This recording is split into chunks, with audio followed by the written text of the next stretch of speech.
నమస్తే welcome to BRK news. Beyond the headlines కు స్వాగతం. నేను హిమోర్ష. ఇక వివరాలకు వెళ్తే మహిళా రిజర్వేషన్ అమలు బిల్లుపై పొలిటికల్ ఫైట్ తప్పు మీదంటూ బీజేపీ కాంగ్రెస్ నిందారోపణలు బిల్లు న్యాయబద్ధంగా లేవంటూనే వ్యతిరేకించమంటున్న కాంగ్రెస్ ముఖ్యంగా విపక్షాల తీరును ఖండించిన మోదీ, కాంగ్రెస్ ఎప్పుడు మహిళలకు వ్యతిరేకమేమన్న మోదీ. బిల్లు విషయంలోకి వస్తే మోదీకి నిజాయితీ లేదన్న రేవంత్ రెడ్డి. కాంగ్రెస్ చారిత్రక తప్పు చేసిందంటూ కూడా కిషన్ రెడ్డి మహిళా సభ్యున్నతిపై చిత్తశుద్ధి ఉంది. సో ఇదే అంశానికి సంబంధించి మనతో మాట్లాడడానికి జూమ్ లైవ్ లో సిద్ధంగా ఉన్నారు బీఆర్ఎస్ స్పోక్ పర్సన్ రామ్మూర్తి గారు. అదేవిధంగా సెకండ్ గెస్ట్ కూడా సిద్ధంగా ఉన్నారు కావూరి లావణ్య గారు, Congress leader. And third guest కూడా సిద్ధంగా ఉన్నారు ఉమారెడ్డి, బీజేపీ డిస్ట్రిక్ట్ ప్రెసిడెంట్ గారు. అనలిస్ట్ చుట్టేడు కృష్ణ గారు అయితే రెడీగా ఉన్నారు. నమస్కారం అండి. Hello, good morning sir. నమస్కారం అండి. లావణ్య గారు నమస్తే.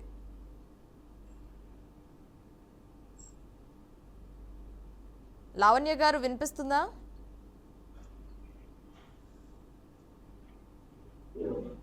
మీ ఆడియో మ్యూట్ లో ఉంది, ప్లీజ్ దయచేసి అన్మ్యూట్ చేసుకోండి.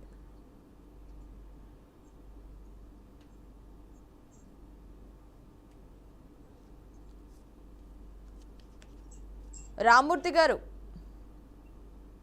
గుడ్ మార్నింగ్ అండి.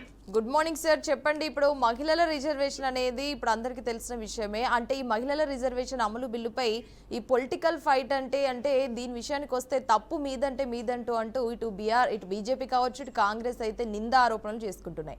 అసలు దీన్ని ఏ విధంగా తీసుకొచ్చి అంటారు? అసలు ఇప్పుడు అంటే ఒకరి మీద ఒకరు నెట్టేసుకుంటున్నారండి. ఏంటంటే సరే, ఇప్పుడు మహిళా బిల్లు, అదే విధంగా డీలిమిటేషన్, సీట్లు పెంచే క్రమంలో ఆ రెండు కలిపి పెట్టిల్లు, అందుకనే మేము వ్యతిరేకిస్తున్నామని కాంగ్రెస్ పార్టీ చెప్తున్నది. మరి 96లో ఎందుకు వ్యతిరేకించిల్లు, అదేవిధంగా 98లో ఎందుకు వ్యతిరేకించిల్లు, అదేవిధంగా 99లో కూడా ఎందుకు వ్యతిరేకించిల్లు, అదేవిధంగా 2008లో కూడా పెట్టినప్పుడు రాజ్యసభలో పాస్ అయింది, లోక్సభలో ఎట్లా ఏ విధంగా ల్యాప్స్ అవుతుంది, ఇవన్నీ మనం మాట్లాడుకుంటే ముఖ్యంగా మహిళా రిజర్వేషన్ పైన ఏ పార్టీలకైనా పైన ప్రేమ ఉంటుందండి. ఎందుకంటే ఇప్పుడు సిట్టింగ్ స్థానాలు ముఖ్యంగా, ఎందుకంటే ఇప్పుడు దాదాపు 55 ఏళ్ల నుంచి వెళ్ళి 543 సీట్లు మాత్రమే ఉన్నాయి. కాబట్టి వాటిని పెంచడం వాస్తవంగా ఏ రాజకీయ నాయకులకు, ముఖ్యంగా పార్లమెంట్ లో ఉన్న 90% నాయకులకు ఎవరికి ఇష్టం లేదు. ఎందుకంటే వాళ్ళ సిట్టింగ్ స్థానాలు కోల్పోతామని, వాళ్ళు ఇంకో దగ్గర ఏంటంటే వాళ్ళ నియోజకవర్గాలు కొంచెం డీలిమిటేషన్ లో పోతే వాళ్ళకు రాజకీయంగా వాళ్ళ జీవితం ప్రశ్నార్థకమైంది అన్నది కూడా ఉన్నది. ఆ క్రమంలో వాస్తవంగా ముఖ్యంగా ఇవన్నీ బయటికి చెప్పకుండా ఓన్లీ ఎందుకంటే వేరేది ఉన్నది కాబట్టి అంశము, ఈ అంశాన్ని ఎదురు పెట్టుకొని వాస్తవంగా చెప్పాలంటే తప్పించుకునే ప్రయత్నం. ముఖ్యంగా ఏంటంటే ఇప్పుడు 96లో ప్రవేశపెట్టినప్పుడు కానీ, అదేవిధంగా 98లో ప్రవేశపెట్టినప్పుడు కానీ, అదేవిధంగా 99లో ప్రవేశపెట్టినప్పుడు కానీ, దాదాపు మళ్ళా తర్వాత 2008లో రాజ్యసభలో ముఖ్యంగా ఏంటంటే పెద్దల సభలో వాళ్ళకు గ్యారంటీగా, ఎందుకంటే వాళ్ళకు నామినేటెడ్ పోస్టులు కాబట్టి, అదేవిధంగా ఎంపీ ముఖ్యంగా రాజ్యసభలో నామినేటెడ్ పదవులు కాబట్టి వాళ్ళకి పెద్ద సమస్య ఉండదు. కాబట్టి అక్కడ ఈజీగా పాస్ అయింది. కానీ లోక్సభలో ఎందుకు ఫెయిల్ అవుతుందంటే ముఖ్యంగా అక్కడ ఉన్న మెజారిటీ నాయకులు పురుషులే ఉంటారు. అదే విధంగా ఇంకోటి ఏంటంటే ఎవరికి కూడా వాళ్ళకు వాస్తవంగా మహిళలకు దిల్సే ఇవ్వడానికి ఎవరు కూడా వాస్తవంగా అక్కడ ఉన్న వాళ్ళు ఎవరు కూడా సాంకేతికంగా బయటికి ఓన్లీ అట్లా మాత్రమే మా పార్టీలు చెప్పినాయి, మా పార్టీ చెప్పిన ప్రకారం మేము నడుస్తాం, మా పార్టీ ఏ నిర్ణయం తీసుకుంటే ఆ నిర్ణయం తీసుకుంటా అంటారు. కానీ అంతర్గతంగా ఉన్న విషయాలు మాత్రము నియోజకవర్గాల పునర్విభజన కానీ, అదే విధంగా మహిళా రిజర్వేషన్ల విషయాల్లో కానీ అక్కడ ఉన్న సభ్యులకు ఎవరికి కూడా ఇష్టం లేదని మరీ చెప్తున్నారు. ముఖ్యంగా ఏంటంటే 1951లో 490 సీట్లతో స్టార్ట్ అయిన ఈ ఎంపీ సీట్లు, దాని తర్వాత 61లో 522 అయినాయి. దాని తర్వాత 1971 నుంచి 543 మాత్రమే ఉన్నాయి. అట్నే కొనసాగుకుంటూ వస్తున్నాయి. దాదాపు 55 ఏళ్ల నుంచి పెరగలేదు. ఇంకోటి ఏంటంటే ఉత్తర దక్షిణ భారతదేశాలకు ఏదైనా పర్సంటేజ్ లో చేంజ్ ఉంటుందని అదొక అంశము. అదే విధంగా ముఖ్యంగా ఏంటంటే ఒక బీహార్, అదే విధంగా మధ్యప్రదేశ్, ఉత్తరప్రదేశ్ ఎక్కువ పెరుగుతాయి, మిగతా తక్కువ వస్తాయి అన్న అంశంలో వాస్తవంగా ఈ రెండు రాష్ట్రాలు కలిపి దాదాపు 320 చిల్లర అవుతున్నాయి. కాబట్టి ఆ రెండు రాష్ట్రాల్లో ఏ పార్టీ వస్తే ఆ పార్టీ సెంట్రల్ లో ఉండే అవకాశం ఉన్నదని అదొక వాదన. ఇంకోటి ఏంటంటే దేశంలో సమానత్వం రావాలి సీట్లలో, అంటే సీట్ల విషయంలో ముఖ్యంగా ఏంటంటే జనాభా విషయంలో ఆ కేంద్రం ఉత్తర భారతదేశాన్ని, దక్షిణ భారతదేశాన్ని ఒకలాగా చూడలేదు. కాబట్టి ఇటు జనాభా తగ్గింది, అటు పెరిగిందన్న అంశము. ఇంకొకటి ఏంటంటే ముఖ్యంగా భారతదేశంలో ఆర్టికల్ వాస్తవంగా 81 ప్రకారము జనాభా ప్రాతిపాదికనే సీట్ల కేటాయింపు ఉంటుంది. దానిలో మార్పు చేయాలి అంటే 368 ఆర్టికల్ ప్రకారం దాన్ని రాజ్యాంగ సవరణ చేయవలసి ఉంటుంది. కాబట్టే దాదాపు 131 రాజ్యాంగ సవరణ ద్వారా కేంద్రం చేయాలనుకొని పూనింది. కానీ దాన్ని ఆదిలోనే అణిచివేసింది. వాస్తవంగా చెప్పాలంటే ఇప్పుడు కాంగ్రెస్, అప్పుడు మిగతా పార్టీలను కూడా చెప్పుకోవచ్చు. ఎందుకంటే మహిళల రిజర్వేషన్ బిల్లు వాస్తవంగా ఈ రోజు సరే డీలిమిటేషన్ తోని వచ్చింది. మరి ఇంత ముందు అట్లా రాలేదు కదా, అప్పుడు ఎందుకు ఫెయిల్ అయింది, ఇప్పుడు ఎందుకు ఫెయిల్ అవుతున్నది అన్నది కూడా కొంచెం ఆలోచించుకోవాలి. ముఖ్యంగా చాలా అంశాలు కూడా మాట్లాడుకుంటే నిన్న పెట్టిన బిల్లులో ముఖ్యంగా 3 బిల్లు పెట్టిన 543 నుంచి 850 ఎంపీ సీట్లు పెంచే అదొక అంశము. అదే విధంగా 2011 నాటి జనాభా ఆధారితంగా పునర్విభజన సంబంధించి, అదే విధంగా శాసనసభ కలిగి ఉన్న యూటీలు ముఖ్యంగా ఢిల్లీ, జమ్మూ కాశ్మీర్, అదే విధంగా పుదుచ్చేరి సంబంధించిన దగ్గర కూడా 33% అమలు చేయాలన్న ఉద్దేశంతో పెట్టిన ఈ బిల్లు వాస్తవంగా కేంద్రం ముఖ్యంగా కాంగ్రెస్ పార్టీ మిగతా అయితే వీళ్ళకి ఆపోజిషన్ పార్టీలను కొంచెం మేనేజ్ చేయలేకపోయినాయని కూడా చెప్పుకోవచ్చు. కానీ ఇంకోటి ఏంటంటే అక్కడ ఉన్న నాయకులు మరీ చెప్తున్నా, అన్ని పార్టీలో ఉన్న నాయకులకు వాళ్ళ నియోజకవర్గాలు కోల్పోయే ఇది ఇష్టం లేదు. అదే విధంగా 33% విషయంలో కూడా వాస్తవంగా ఎవరికి కూడా చిత్తశుద్ధి లేదు. ఇంకోటి మహిళలు ఓడిస్తున్నారు. అక్కడ మహిళా సంబంధించిన ఎంపీలు కూడా అది అట్లా కాదు, అవసరమైతే మీరు సపరేట్ పోయి పెట్టండి, ఆ బిల్లును కొంచెం మళ్ళీ సవరించి చేయాలన్న ఆలోచన కూడా ఎవరు కూడా చెప్పట్లేదు. మీరు అంటే మాకంటే మాకు రావాలి ఈ క్రెడిట్ అన్న ఆలోచనతోనే ఉన్నారు తప్ప ఎవరు కూడా బ్రాడ్ గా ఆలోచించట్లేదని. రామ్మూర్తి గారు, మనం ఇక్కడ ముఖ్యంగా చూసుకుంటే కనుక కాంగ్రెస్ అనేది చారిత్రక తప్పు చేసింది అంటూ కిషన్ రెడ్డి గారు అంటున్నారు. నిజంగా కాంగ్రెస్ చారిత్రక తప్పు చేసింది అంటారా? ఇది ఎంతవరకు వాస్తవం అంటారు? ఇప్పుడు 2 పార్టీలు అండి, నేను మళ్ళీ కూడా చెప్తున్నా, 2 పార్టీలు చారిత్రక తప్పులు చాలా గిన్ని చేసింది. ఎందుకంటున్నా అంటే ఇప్పుడు మహిళా రిజర్వేషన్ బిల్లు ముఖ్యంగా ఎందుకంటే అందరికీ మహిళల మీద ప్రేమ ఉన్నది అంటే మరి బీజేపీ వాస్తవంగా చెప్పాలంటే మణిపూర్ లో ఏం చేసింది, మహిళల మీద ప్రేమ ఉంటే అదే విధంగా వీళ్ళు పరిపాలన ఉన్న ప్రాంతాల్లో దాదాపు మహిళలను ఏ విధంగా, దళిత మహిళలను ఏ విధంగా హింసిస్తున్నారు, ఏ విధంగా రేపులు చేస్తున్నారు, ఏ విధంగా మానభంగాలు చేస్తున్నారు. అదే విధంగా పెళ్లి చేసుకుంటే గుర్రం మీద కూడా గుర్రం మీద దింపి కూడా చంపుతున్నారు. ఇంకోటి ఏంటంటే ఇప్పుడు వీళ్ళేమో చేసిండ్రు దళితుల కంటే కాంగ్రెస్ పార్టీ కూడా ఏం చేయలేదు అన్నదిగా. అదే విధంగా ముఖ్యంగా దళిత మహిళలకు, అదే విధంగా దాని తర్వాత మొత్తం ఓవరాల్ గా చూసుకుంటే కూడా వీళ్ళు ఉన్నప్పుడు కూడా బిల్లులు పెట్టింది, మరి వీళ్ళు ఉన్నప్పుడు కూడా ఫెయిల్ అయింది. అప్పుడు మరి చారిత్రక వీళ్ళు చేసినట్టు కదా. ఇప్పుడు ఏంటంటే ఎవరైనా కూడా తహదిల్సే వాస్తవంగా ఏంటంటే ఏ బిల్లునైనా కూడా తహదిల్సే ముందుకు తీసుకురావాలని చూడాలి. కానీ ఇప్పుడు అది ఏమి అడ్డం ఉన్నా ఏం అడ్డం లేకున్నా అవసరమైతే సపరేట్ గా పెట్టి పాస్ చేసుకోవాలి, లేకపోతే ఈ సెషన్ కాకపోతే నెక్స్ట్ సెషన్ అని చెప్పాలి. ఇంకోటి ఏంటంటే బీజేపీ కూడా క్లియర్ గా ఉన్నది. దాని తర్వాత ఇప్పుడు వర్షాకాల సమావేశంలో పెడతా అని చెప్తున్నారు. మోడీ గారు కూడా నిన్న మాట్లాడడం జరిగింది.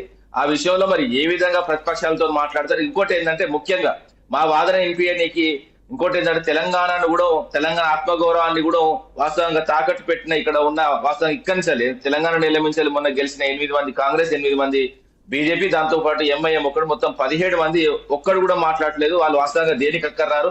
తెలంగాణకు సంబంధించిన వాదన ఈ రోజు వాస్తవంగా మా బీఆర్ఎస్ పార్టీకి సంబంధించిన ఒక ఎంపీ అక్కడ ఉంటే సిచ్యువేషన్స్ వేరే ఉండు.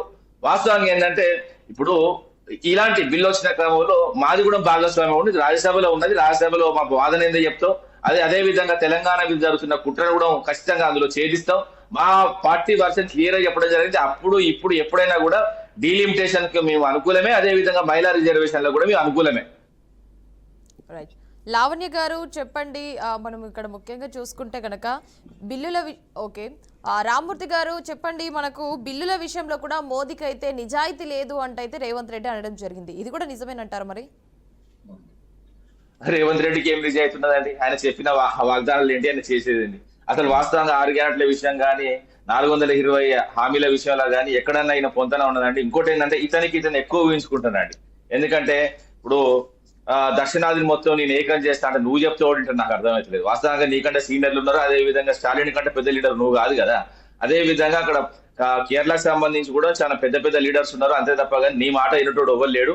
అదే విధంగా నిన్ను ఒక జోకర్ లాగా చూస్తున్నాడు తప్ప నువ్వేదో నీకు ఎక్కువ ఊహించుకొని నీకు డబ్బులు బాగుంటే వాస్తవంగా దాన్ని మైండ్ లో పెట్టుకొని మాట్లాడుతున్నాడు, అంతే తప్ప రేవంత్ రెడ్డికి అసలు ఇంకోటి ఏంటంటే ఈ మహిళల సీట్ల పట్ల ఆయన ఎక్కడ సిద్ధశుద్ధి ఉన్నది.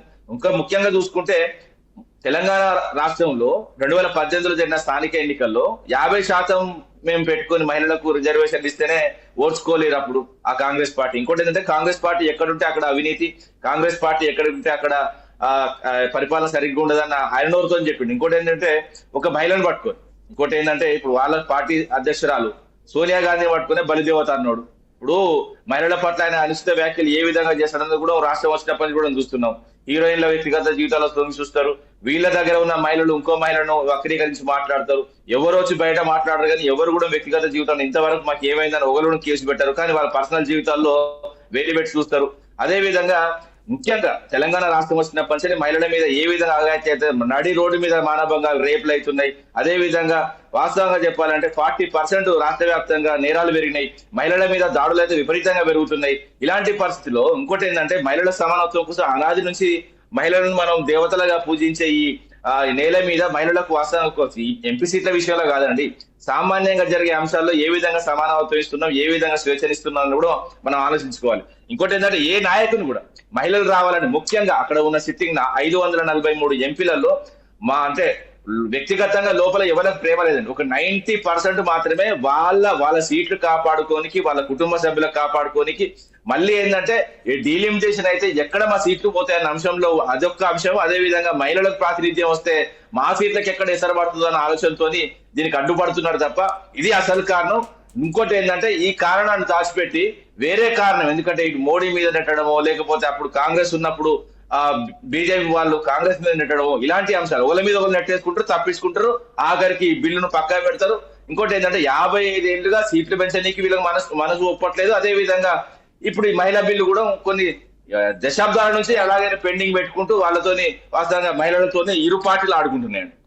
సో చూసారు కదండి కాంగ్రెస్ విపక్షాల తీరును. ముఖ్యంగా కాంగ్రెస్ ఎప్పుడు మహిళలకి అంటే వ్యతిరేకంగా ఉంటుంది అని చెప్పి మోదీ కూడా అనడం జరిగింది. అంటే కాంగ్రెస్ ఎప్పుడు మరి మహిళలకు వ్యతిరేకమన్న మోదీ మరి బిల్లు విషయంలో మోదీకి నిజాయితీ లేదంటున్నారు రేవంత్ రెడ్డి. అంటే కాంగ్రెస్ కూడా చారిత్రక తప్పు చేసిందంటూ కిషన్ రెడ్డి అయితే మాట్లాడడం జరిగింది. మరి మహిళాభ్యున్నతిపై కూడా చిత్తశుద్ధి మరి ఎవరికి ఉందో ఇప్పుడు ఒకసారి తెలుసుకుందాం. సో ఇదే అంశానికి సంబంధించి మనతో మాట్లాడడానికి అయితే అనలిస్ట్ చిట్టడి కృష్ణ గారు కూడా సిద్ధంగా ఉన్నారు జూమ్ లైవ్ లో. కృష్ణ గారు చెప్పండి, అసలు చెప్తున్నాం కదా ఇప్పుడు కాంగ్రెస్ ఎప్పుడు వ్యతిరేకంగా ఉంటుంది అని చెప్పేసి అయితే మోదీ కూడా అనడం జరిగింది కదా సార్.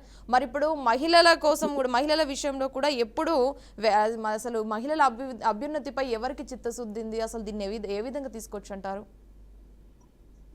ఇది మహిళా రిజర్వేషన్ బిల్ అనేది చాలా కాలంగా నాంచుతూ వస్తున్న అంశం ఉంది. ఇప్పుడు కూడా చాలా సందర్భాల్లో ఇది ఎలా ఉందంటే దేశం మొత్తం కూడా అందరూ ఆహ్వానిస్తున్న ఏదో ఒక కారణం చెప్పి మహిళా బిల్లును అటకెక్కించే ప్రయత్నం జరుగుతూ ఉంది. అది ఒకసారి మహిళా బిల్లు పెట్టిన తర్వాత ఏదో ఒక ఫామ్ లో అమల్లోకి వచ్చిన తర్వాత అమెండ్మెంట్స్ చేసుకోవచ్చు. ఇవాళ ఏదైతే ఓబీసీ మహిళలకి రిజర్వేషన్ దాంట్లో ఇవ్వలేదు అంటున్నారో అవన్నీ కూడా తర్వాత కాలంలో అమెండ్మెంట్ చేసుకోవడానికి, వాటిలో చేంజెస్ చేసుకోవడానికి కూడా ఖచ్చితంగా రాజ్యాంగ సభలో చేయడానికి ఆస్కారం ఉంటుంది. కాబట్టి ఫస్ట్ సిద్ధశుద్ధి ఉన్నట్లయితే ప్రభుత్వానికి మద్దతు తెలపాల్సిన అవసరం ఉండే. డీలిమిటేషన్ కూడా మనందరికీ తెలుసు, గత కొన్ని దశాబ్దాలుగా జరగనటువంటి డీలిమిటేషన్ ని ఇవాళ మనము చేసుకుంటున్నాం. ఎందుకంటే జనాభా ప్రాతిపదికన ముఖ్యంగా కూడా మన దక్షిణాది రాష్ట్రాలకు కూడా 2021 ఇప్పుడు జరగబోతున్న సెన్సస్ ఏవైతే జరుగుతున్నాయో వాటి వల్ల జనాభా రేటు గణనీయంగా తగ్గింది. దానికోసమే 2011 యొక్క జనాభా లెక్కల ఆధారంగానే డీలిమిటేషన్ కూడా తీసుకొస్తున్నాయి. తద్వారా 2 ప్రయోజనాలు ఉన్నాయి. ఒకటి, మహిళలకి ప్రాతినిధ్యం అవకాశం రావటం. 2, కాన్స్టిట్యుయెన్సీస్ పెరగడం. అంటే ఇక్కడైతే ప్రస్తుతానికి సిట్టింగ్ ఎంపీలు ఎమ్మెల్యేలు ఉన్నారో వారి స్థానాలకు ఇబ్బంది లేకుండానే కొత్త స్థానాల్లో పెరగడం వల్ల ప్రజా ప్రాతినిధ్యం పెరుగుతుంది.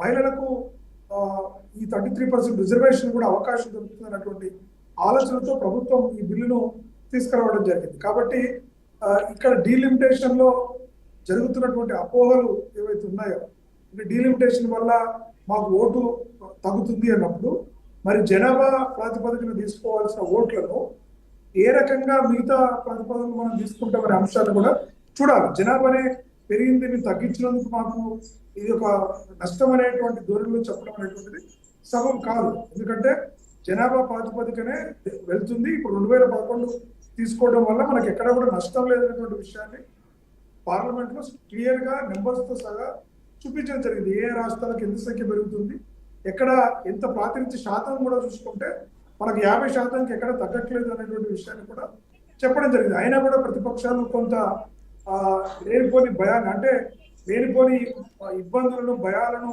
కల్పింపజేసినట్టుగా అనిపిస్తాం. ఎందుకంటే ఇది దేశవ్యాప్తంగా ఏదో ఒక అంశం ద్వారా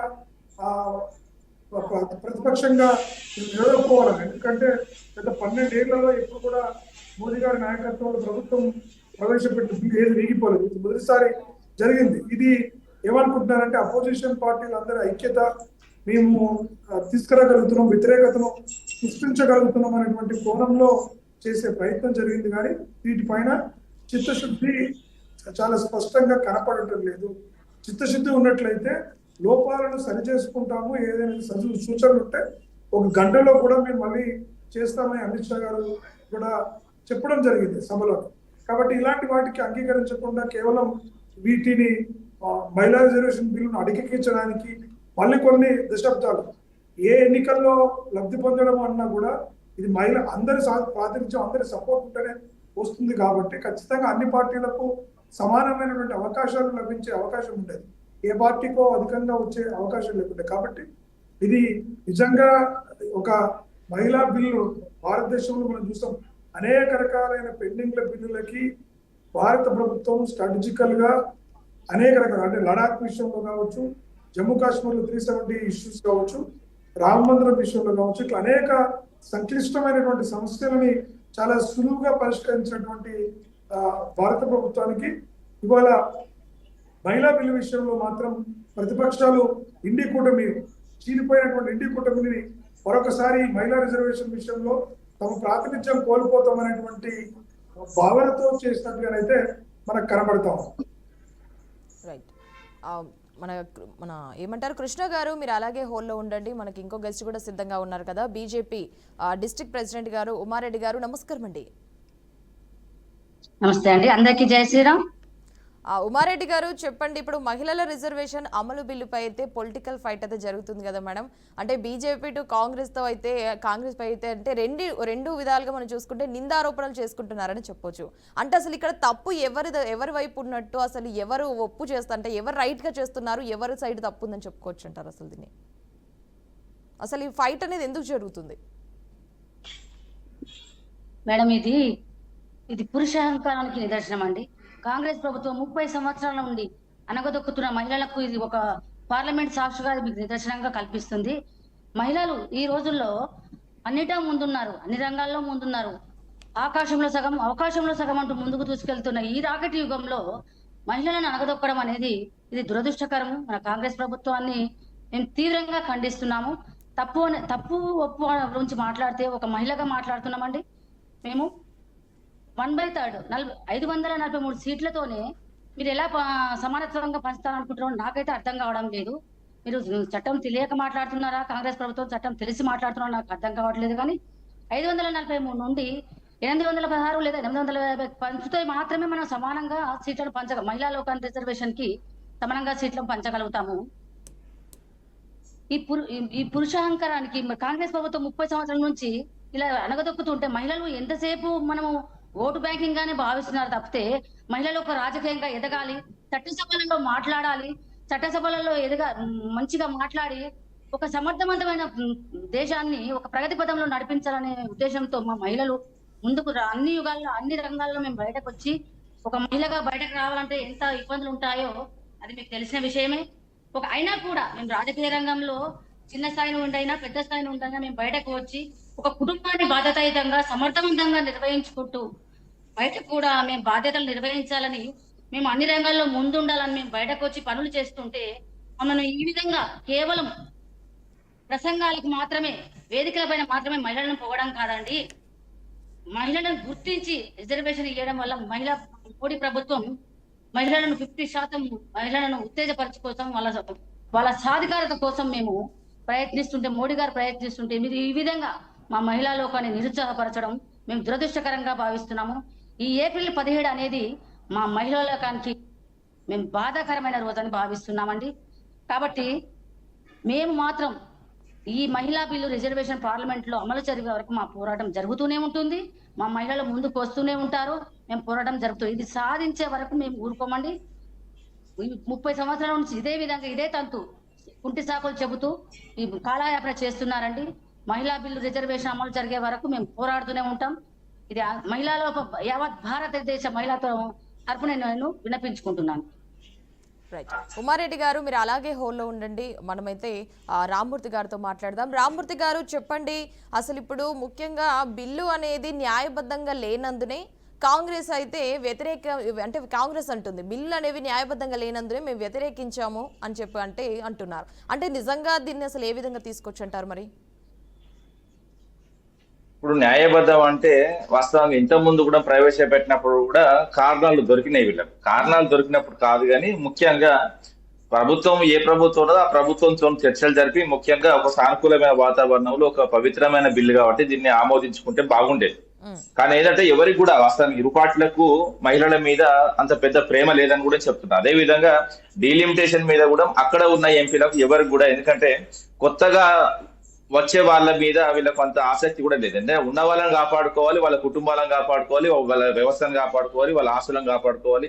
దాదాపు 50-60 ఏళ్లుగా ఒక కొంతమంది కుటుంబాల కింద ఉన్న ఈ వాస్తవంగా ఈ రాజకీయ వ్యవస్థ అన్ని పార్టీలు, బీజేపీలో కానీ అదే విధంగా కాంగ్రెస్ లో కానీ ఇతర పార్టీలో కానీ, ఎందుకంటే ముఖ్యంగా ప్రాంతీయ పార్టీలను కూడా ఈ రోజు మోడీ గారు మాట్లాడుతూ పరాన్న జీవుల్లాగా ప్రాంతీయ పార్టీల పైన ఆధారపడి బతుకుతుంది కాంగ్రెస్ అన్నాడు. మరి వీళ్ళు కూడా వాస్తవంగా చెప్పాలంటే ప్రాంతీయ పార్టీలు లేకపోతే మోడీ సీటు కూడా ఉండదు. ఎందుకంటే ఎప్పుడైనా కూడా రాజ్యాంగాన్ని కానీ సమానత్వం కానీ అదే విధంగా ప్రాంతాల గురించి ఆ ప్రాంతాల హక్కుల గురించి కొట్లాడే ప్రాంతీయ పార్టీల మీద గింత సులకన భావన కరెక్ట్ కాదు. ఇంకోటి ఏంటంటే రెండు పార్టీల విషయంలో అంటున్నారు. ఎందుకంటే ఇప్పుడు ముఖ్యంగా ఇప్పుడు అడుగుతున్నారు, ఏ విధంగా అడుగుతున్నారంటే జనాభా ప్రాతిపాదికన ఎంపీ సీట్లు పెంచాలని చెప్తున్నారు. ఓకే, దాన్ని నేను ఏకీభవిస్తున్నాను. ఎందుకంటే ఇప్పుడు కొన్ని ప్రాంతాల్లో ఎక్కువ జనాభా ఉన్నది, కొన్ని ప్రాంతాల్లో తక్కువ జనాభా ఉన్నది. ఇక్కడ ముఖ్యంగా 1975-77లో వచ్చిన ఎమర్జెన్సీ సమయంలో ఏది ఇందిరాగాంధీ చిన్న కొడుకు మొత్తం దాన్ని లీడ్ చేసుకొని ఫ్యామిలీ ప్లానింగ్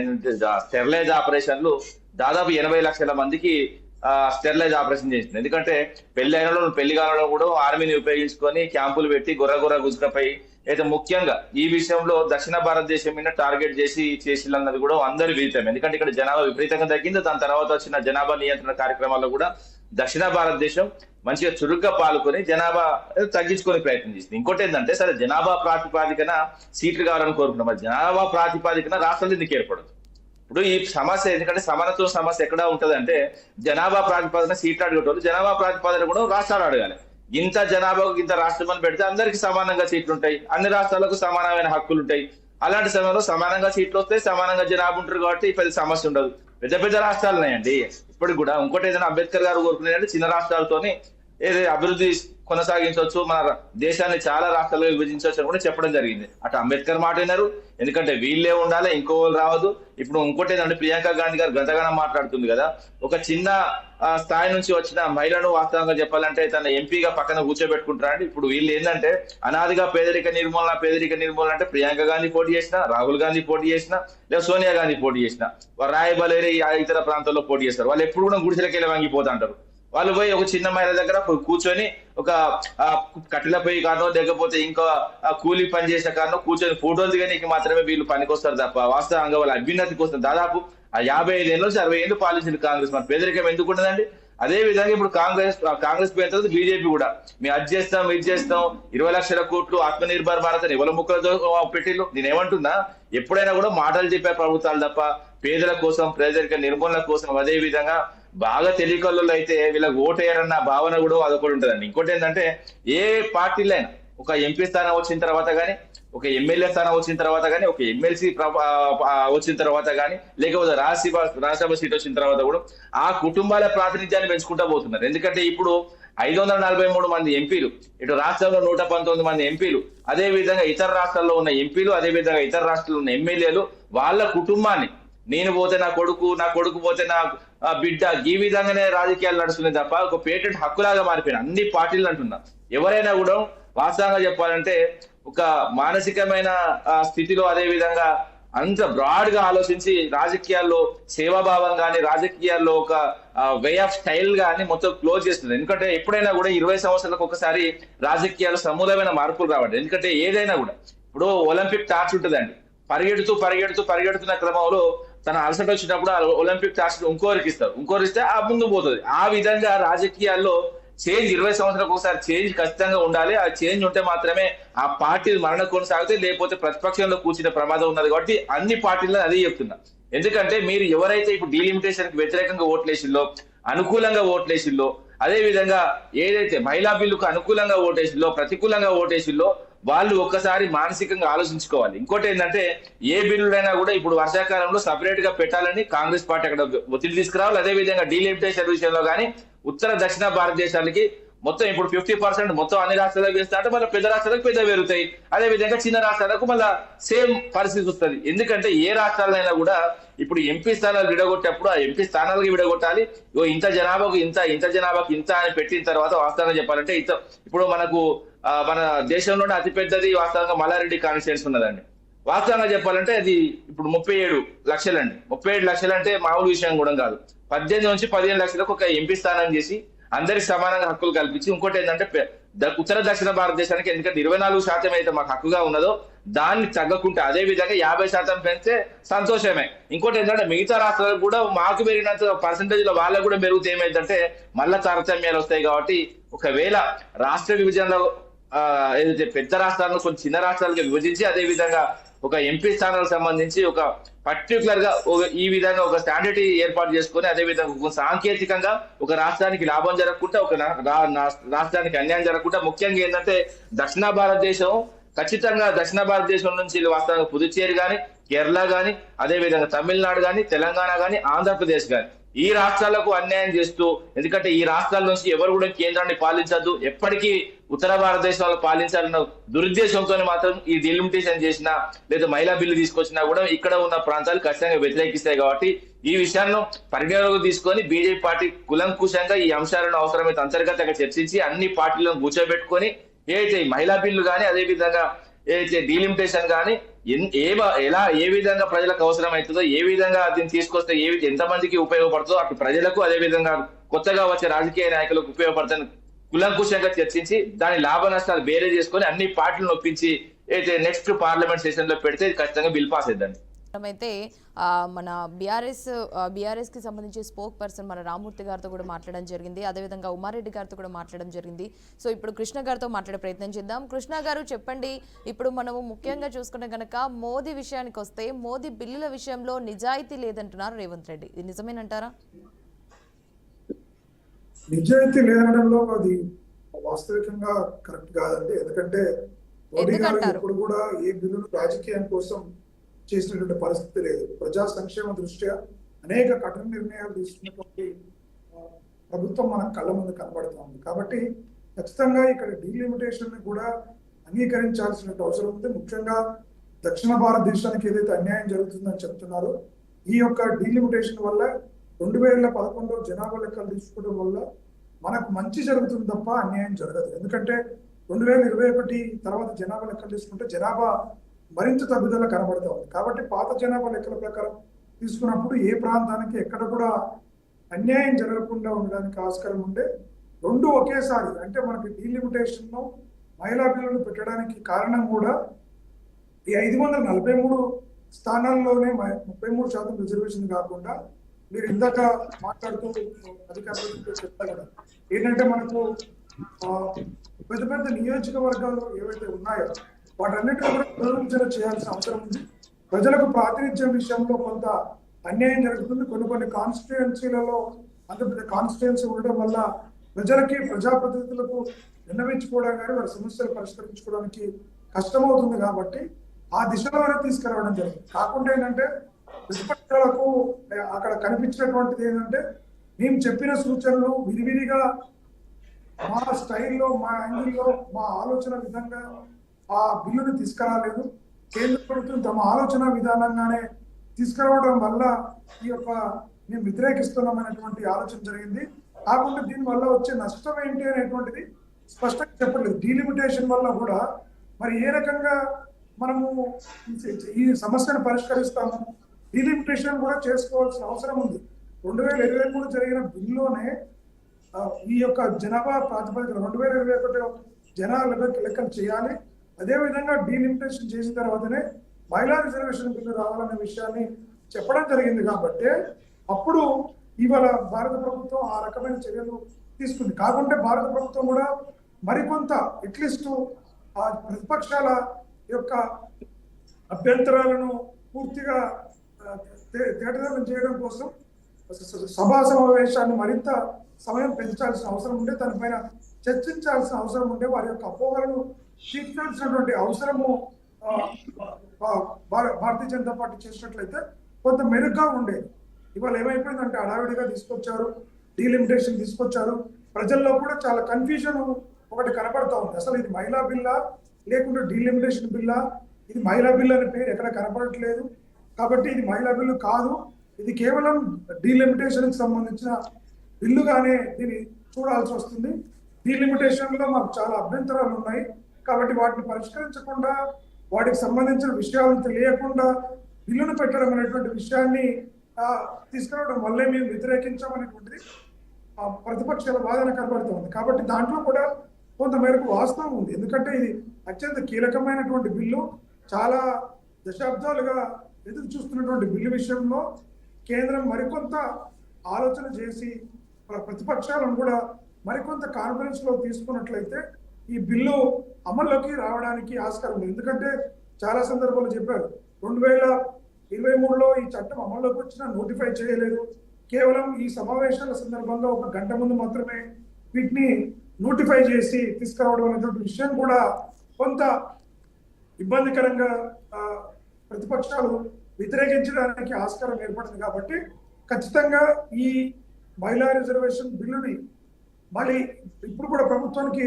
నిజంగా చిత్తశుద్ధి ఉన్నట్లయితే ఇప్పుడైనా కూడా కొంత ఆ చర్చ మళ్ళీ బిల్లును తీసుకొచ్చి ప్రతిపక్షాలకు ఉన్నటువంటి అభ్యంతరాలను క్లియర్ చేస్తూ మహిళా బిల్లును కనుక చేసినట్లయితే భారత ప్రభుత్వం సూచించిన పరిష్కారాలకు, ఎన్నో సమస్యలకు పరిష్కారాలు ఇచ్చినట్టుగా ఈ సమస్యకు కూడా పరిష్కారం తీసుకురావడానికి ఆస్కారం.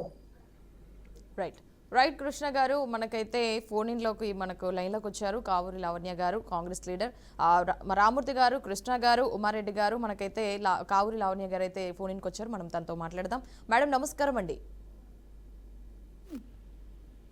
హలో నమస్తే అండి. లావణ్య గారు నమస్కారం అండి. వినిపిస్తుందండి? వినిపిస్తుంది లావణ్య గారు.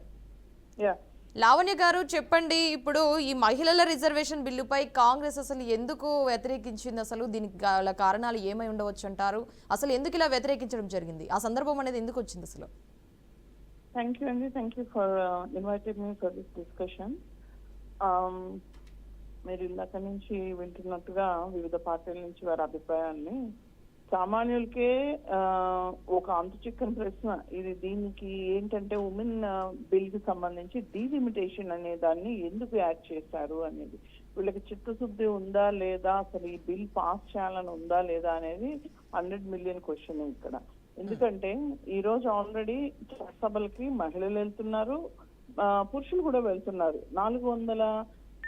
543 సీట్లు ఉన్న పార్లమెంట్ లో ఈ రోజు మహిళా బిల్లు పాస్ చేయడానికి డీలిమిటేషన్ ఎందుకు లింక్ పెట్టారనేది పార్టీలకి అర్థం కావట్లేదు.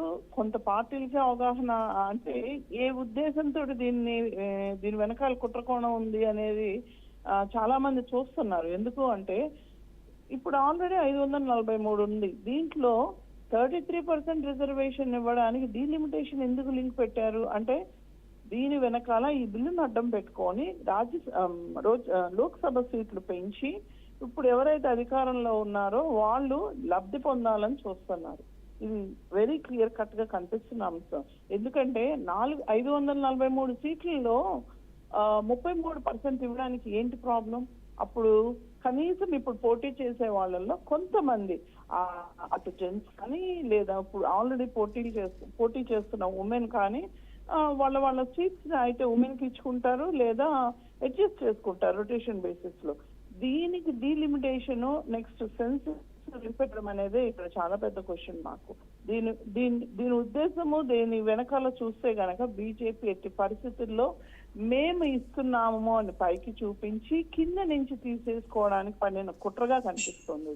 ఇది చిత్తశుద్ధి ఏమాత్రం లేదు. పైకి వచ్చి మేము మహిళల కోసం చాలా చిత్తశుద్ధిగా చేస్తున్నాము అని అంటున్నారు కానీ ఒక నిబద్ధతతో చేసే పని కాదు ఇది. ఉన్న సీట్స్ ని యాస్టీస్ గా ఉంచి 33% రిజర్వేషన్ ఇవ్వడానికి ఏంటి ప్రాబ్లం? అసలు సెన్సెస్ తో ఎందుకు లింక్ చేస్తున్నారు? అసలు డీలిమిటేషన్ తో ఎందుకు లింక్ చేస్తున్నారు దీన్ని? మరి లావణ్య గారు మనం ఇక్కడ ముఖ్యంగా చూసుకుంటే గనక మరి మోదీ గారు ఏమంటున్నారంటే కాంగ్రెస్ ఎప్పుడు అంటే వ్యతిరేకంగా ఉంటే మహిళలకు ఎప్పుడు వ్యతిరేకంగా ఉంటుంది అంటున్నారు. అసలు ఎందుకు అలా అంటారు? మరి దీనికి గల కారణం చేయడం ఏమై చాలా ఉండొచ్చు? ఈజీ. ఇప్పుడు వాళ్ళు రూలింగ్ లో ఉన్నారు కాబట్టి ఎన్ని మాటలైనా మాట్లాడతారు. కాంగ్రెస్ ఇది చేయలేదు అది చేయలేదు అని. ఇప్పుడు మీరు రూలింగ్ లో ఉన్నారు, మీరేం చేశారు? అసలు మీరు డీలిమిటేషన్ ని ఎందుకు లీవ్ చేశారు ఉమెన్ బిల్ కి? ఆల్రెడీ దీంట్లో చాలా అంశాలు ఉన్నాయి. ఉమెన్ బిల్లులోనే చాలా అంశాలు ఉన్నాయి పరిష్కరించాల్సిన అంశాలు. ఎందుకంటే ఉమెన్ బిల్ అనేది ఇప్పుడు 33% యాజ్ గా without delimitation without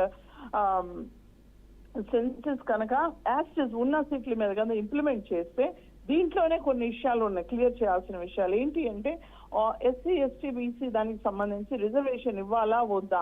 women it self is a reservation కాబట్టి దీన్ని జనరల్ గా యూజ్ చేసుకొని దీంట్లోనే ఎస్సీ ఎస్టీ ఇవ్వాలా అని చాలా అంశాలు ఉన్నాయి.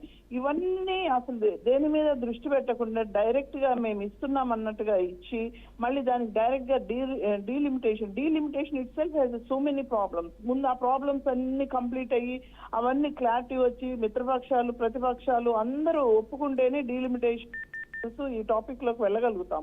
కానీ ఈ రోజు అసలు సెన్సెస్ మన దగ్గర లేనప్పుడు దాని డీలిమిటేషన్ దానికి పాత సెన్సెస్ మీద బేస్ చేసుకొని డీలిమిటేషన్ చేస్తాం అనడం ఏంటి? అసలు డీలిమిటేషన్ ఏ రకంగా మహిళా బిల్లుకి కనెక్టెడ్? దీని ఖచ్చితంగా కుట్ర కోణమే. ఇది బీజేపీ కుట్ర చేసి మేము ఇస్తున్నామని పైకి చూపించి లోపల మాత్రం ఈ బిల్లు పాస్ అవ్వకుండా కండిషన్స్ పెట్టింది, గందరగోళం సృష్టించింది, సీట్లు పెంచుకొని నెక్స్ట్ మళ్ళీ అధికారంలోకి రావాలని కుట్ర పన్నింది. ఈ కుట్రనే ప్రతిపక్షం వాళ్ళు సభలో నిలదీస్తే దాన్ని అపవాదులేసి మరి కాంగ్రెస్ వాళ్ళు లేదా మన తమిళనాడు పార్టీస్ కానీ సౌత్ ఇండియన్ స్టేట్స్ కానీ దీనికి సపోర్ట్ చేయట్లేదు. అసలు వీళ్ళంతా మహిళలకు మేమెందుకు వ్యతిరేకం అండి? మేమెందుకు వ్యతిరేకం? మాకు మహిళలు వ్యతిరేకం అయితే కాంగ్రెస్ పార్టీ ఇంతమంది మహిళలకు సీట్లు ఇచ్చి ఎంపీలుగా నిలబెట్టిందండి. ఇవాళ బీజేపీలో ఉన్న చాలా మంది మహిళలు కాంగ్రెస్ నుంచి వచ్చిన వాళ్ళేనండి. మరి ఆ విషయంలో మరి బీజేపీ చిత్తశుద్ధి చూపించుకోవాలి. అంతేగాని నిందలేసి కాంగ్రెస్ అడ్డుపడిందంటే ఎట్లా?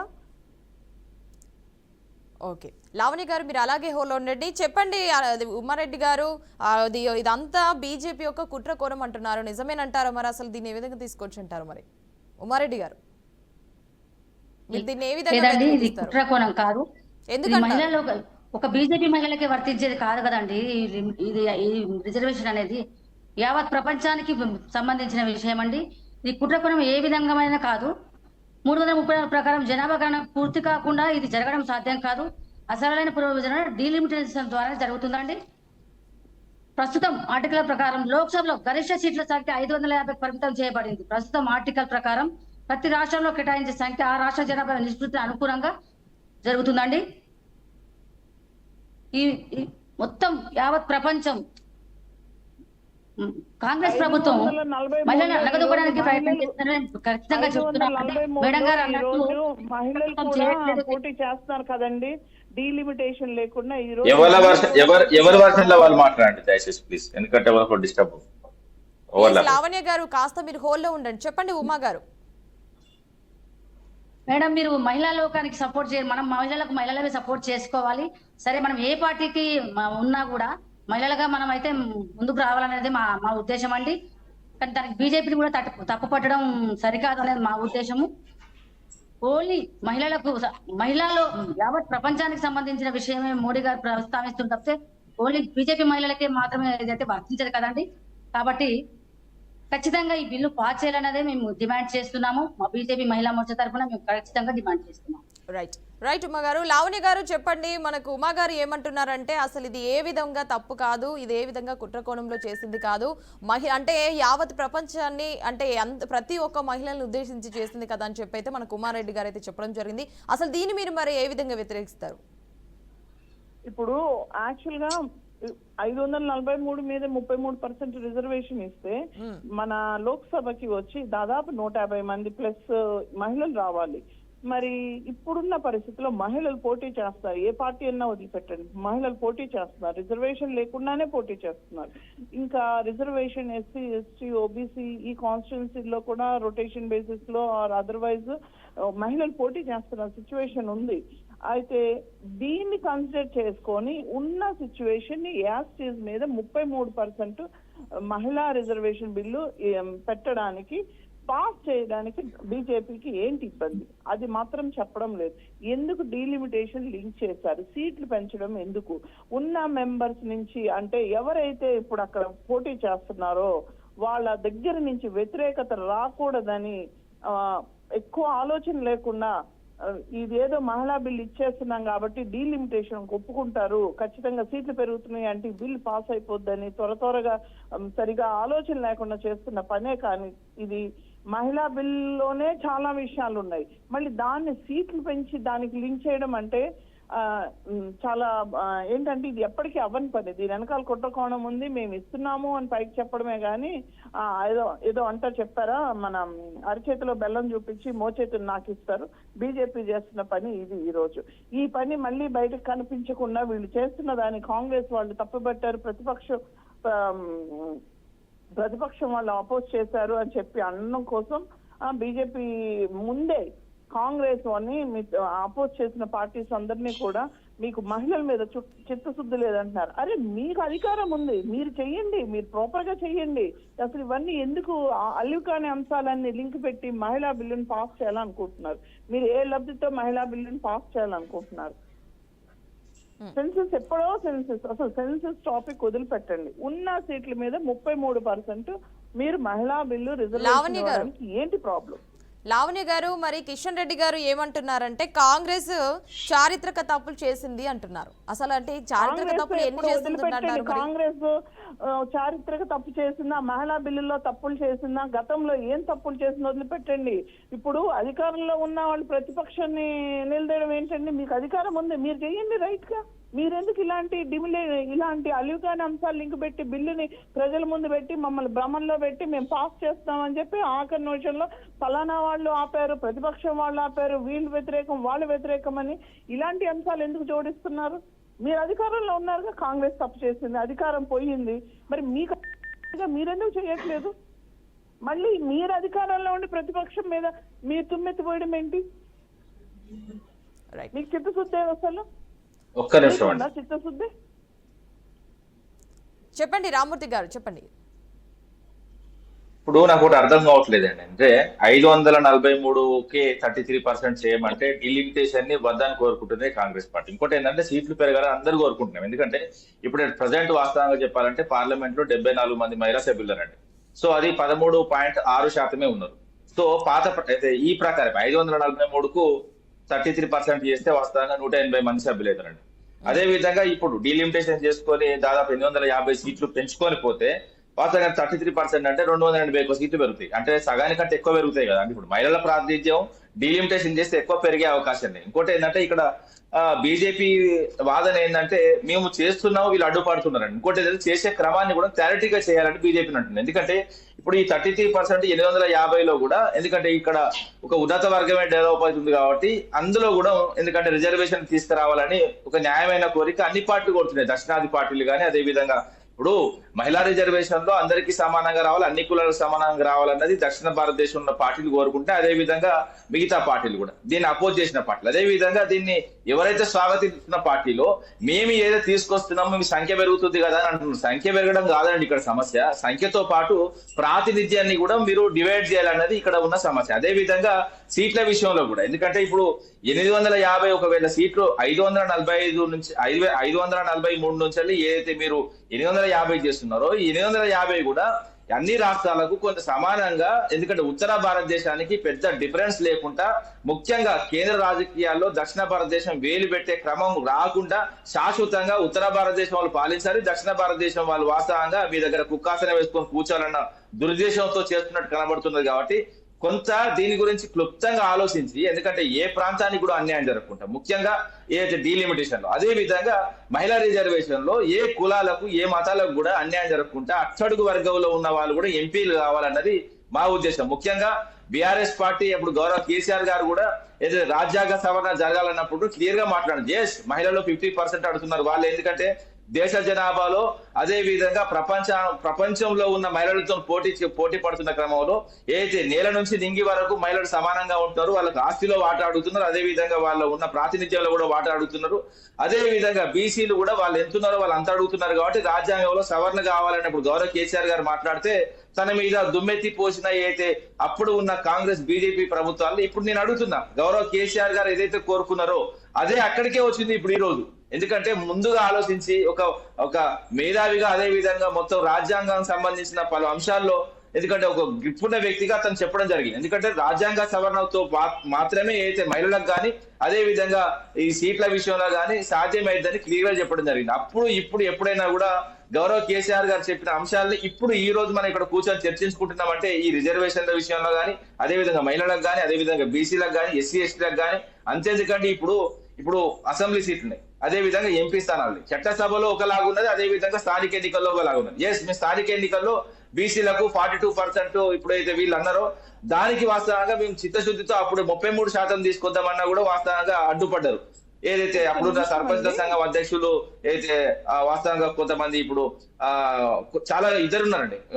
వాస్తవంగా చెప్పాలంటే లింగారెడ్డి అని ఇంకొక అయితే స్వప్నారెడ్డి అని వాళ్ళు అడ్డం పడ్డ క్రమంలో వాళ్ళని కూడా మేము, ఎందుకంటే మన మహిళా రిజర్వేషన్ కూడా స్థానిక సంస్థలు 33% కంటే వాస్తవంగా అడిగింది వాళ్ళు 33%, మేము 50% ఇచ్చినాం. స్థానిక సంస్థల్లో 50% ఇచ్చి మీ స్థానిక ఎన్నికల దేశానికి దిశూచిగా నిలిచినాం. ఈ రోజు నేను ఏమంటున్నా అంటే ఈ 33%కే వాస్తవంగా ఒప్పుకోవట్లేదు. అదే విధంగా బీసీల ప్రాతినిధ్యం కూడా ఇప్పుడు చట్టసభల్లో బీసీలు ఉండదు, కానీ స్థానిక ఎన్నికల వరకు వాళ్ళు ఎంపీటీసీలు జెడ్పీటీసీలు ఈడికే ఉండాలి, కానీ వాళ్ళు చట్టసభలు అడుగు పెట్టదు. ఎందుకంటే ఎస్సీలు కానీ ఎస్టీలు కానీ వాళ్ళు ఎంత ఉన్నారో వాళ్ళంతా తీసుకుంటున్నారు.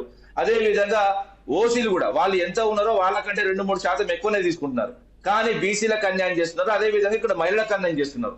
ముఖ్యంగా ఎందుకంటే రాజ్యాంగ ఫలాలను ఈ బీసీలకు కానీ అదే విధంగా మహిళలకు కానీ అందించడంలో ఇరు పార్టీలు ఫెయిల్ అయినాయి. ఎందుకంటే అప్పుడు పెట్టినప్పుడు కానీ ఈ బిల్లులు ఇప్పుడు పెట్టినప్పుడు కానీ వాస్తవంగా ఒక కులంకుశంగా ఒక న్యాయబద్ధంగా ఒక శాంటిటీ లేకుండా పెట్టి, అదే విధంగా లోపల ఉద్దేశం బయట ఉద్దేశం. ఇంకోటి ఏంటంటే ఇప్పుడు కాంగ్రెస్ మిత్రులు మాట్లాడినా అదే విధంగా ఇతర పార్టీల వాళ్ళు మాట్లాడినా 543 కిందకి పెట్టిన 33% అంటే అది ఎక్కడి వాదన అండి? అంటే ఇంతే 543 ఉండాలా? అంటే పెరగొద్దా? సీట్లు పెరగాలి. సీట్లు పెరిగిన దాంట్లో కూడా మీకు హక్కుగా రావాల్సింది మీకు హక్కుగా రావాలి. ఇంకోటి ఏంటంటే ఆ వచ్చే క్రమంలో కూడా వర్గీకరణ కావాలి. ఇప్పుడు మీరు క్లియర్ గా చెప్పట్లేదు, వర్గీకరణ కావాలి, సీట్లు పెరగాలి, వర్గీకరణ కావాలని చెప్పండి, మంచిగుంటది. అంతే తప్పగానే 543 కావాలి, 543 అవసరం లేదు. ఎలక్షన్స్ ఇప్పుడు 543 ఎందుకండి? ఇప్పుడు 550 ఆల్రెడీ పార్లమెంట్ లో సీట్లు పెంచుకున్నారు. ఆ సీట్ల ప్రకారం ఏదైతే మీకు న్యాయంగా దక్కాలో అవి దక్కాలి. మహిళలకు ఖచ్చితంగా నేను అంటున్నా మహిళల ప్రాతినిధ్యం పెరగాలి. ఆ పెరిగే క్రమంలో ఎందుకంటే అక్కడ కూడా ఓసీ బీసీ అదే విధంగా మిగతా అన్ని అణగారిన వర్గాలకు కూడా అవకాశాలు రావాలని మేము కోరుకుంటున్నాం. రైట్, రామూర్తి గారు కంక్లూడ్ చేయండి. ఫైనల్ గా అసలు మొత్తం మీదట మనం చూసుకుంటే ఈ మహిళల అభ్యున్నతి అనేది కావచ్చు, అదే అంటే అసలు దీనిపై ఎవరిపైన ఎవరికి అసలు ఎందుకు చిత్తశుద్ధి అనేది ఎవరికి ఉందని చెప్పొచ్చు అంటారు? చెప్పండి మీరు కృష్ణ గారు. అదేనండి, మనకు ముఖ్యంగా మహిళల చిత్తశుద్ధి విషయంలో శంకించాల్సిన అవసరం లేదు. అధికార పార్టీ చేస్తున్న నిర్ణయం భారతీయ జనతా పార్టీ చాలా స్పష్టంగా చెప్పింది. ఎందుకంటే వీరికి డీలిమిటేషన్ పైన ఉన్నటువంటి అభ్యంతరాలు ఏంటో కూడా చాలా స్పష్టంగా చెప్పడం లేదు. డీలిమిటేషన్ చేయడం వల్ల మనందరికీ తెలుసుకోవాల్సింది ఏంటంటే సౌత్ ఇండియాకు న్యాయమే జరగనుంది. ఎందుకంటే కొత్త జనాభా లెక్కల ప్రకారం వెళ్తే మనకున్న శాతం తగ్గిపోవడానికి ఆస్కారం ఉంది. 2011 జనాభా లెక్కల ప్రకారంగా డీలిమిటేషన్ తీసుకోవడం వల్ల ఎక్కడా కూడా మన ఓటు యొక్క శాతం విలువ పడిపోవడం లేదు. కాబట్టి మహిళా రిజర్వేషన్లను తీసుకురావడం వల్ల కేవలం ఇవేదో స్పెషల్ గా డీలిమిటేషన్ పెట్టి మహిళలకు డీలిమిటేషన్ ద్వారానే రిజర్వేషన్లు వస్తాయని కాదు. ఓవరాల్ గా ఈ 543లో కూడా వారికి భాగస్వామ్యం ఉంటుంది. మొత్తం ఉన్న సీట్ల శాతంలో 33% వస్తుంది. కాబట్టి ఖచ్చితంగా అందరికీ ప్రయోజనం చేకూర్చే బిల్లు. దీంట్లో కేవలం ఒక అపోహలను క్రియేట్ చేసి డీలిమిటేషన్ పేరుతో కుట్రలు ఏముంటాయండి? ఏ కుట్ర చేస్తారో దేశాన్ని విచ్ఛిన్నం చేసే కుట్రనా, లేకుంటే ఇంకే రకమైన కుట్ర? అధికారంలోకి ప్రజలు ఓటు వేయకపోతే అధికారంలోకి ఎలా వస్తారు? సీట్లు పెంచినంత మాత్రాన ఎవరు సీట్లు పెంచితే వాళ్ళకే ఓటేస్తారా? ప్రజల పరిపాలనను చూస్తారు. ప్రజలు ఏ రకమైనటువంటి చిత్తశుద్ధితో ప్రభుత్వం పరిపాలన చేస్తుంది, వారి సంక్షేమానికి అభివృద్ధికి దోహదపడింది అనేటువంటి అంశాలను చూసే ఓటేస్తారు కదా. అన్ని పెరిగిన స్థానాల్లో కూడా అన్ని పార్టీలు పోటీ చేయడానికి ఆస్కారం ఉంటుంది కదా. సో కాబట్టి ఇలాంటి దాటవేసే ధోరణిలో చేసేటువంటి ఆలోచనలు ఏవైతే ఉన్నాయో అవి విరమించుకోవాలి. మహిళా బిల్లుకు దేశంలో అనేక